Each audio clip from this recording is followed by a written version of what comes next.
In northeastern Syria, the Euphrates water level is so low that 5 million people risk being left without drinking water. There was a time when the strip of land between the Tigris and the Euphrates rivers, in the Middle East, was so lush as to earn itself the nickname of Fertile Crescent.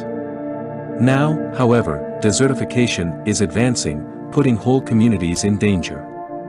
The Euphrates River is drying up, so much so that, at its current pace, it will be a humanitarian crisis for those who rely on it as a water source in Syria.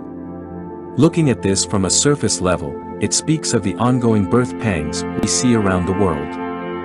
However, this news has also garnered attention from many Christians familiar with Bible prophecy for other legitimate reasons, as the Euphrates River will play an important role during the tribulation. With this being said, some are saying that the current drying of the Euphrates River is fulfilling Bible prophecy, but is this truly the case? What they primarily point to make this case is Revelation 16 verse 12, a description of the sixth bowl judgment.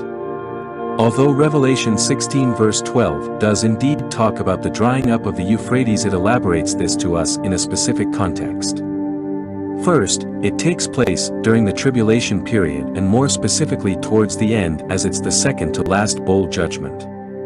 Second, we see that the drying up of the Euphrates at this point in time isn't caused by natural means such as a rise in temperature or an increase in severity of droughts, as the Siyasat daily notes.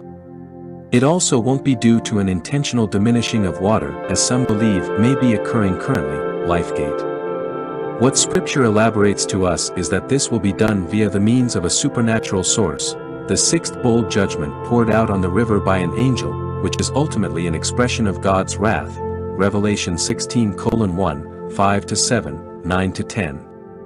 Third, the Bible not only provides the context as to when this will happen, but why this happens, so that the way of the kings from the east might be prepared, Revelation 16 verse 12. The following verses then detail to us the gathering of the kings of the whole earth to the battle of Armageddon, Revelation 16 verses 13-16. Essentially, what this shows us is that the drying up of the Euphrates is connected to the armies of the world readying for this battle, which isn't a battle, in any sense of the word.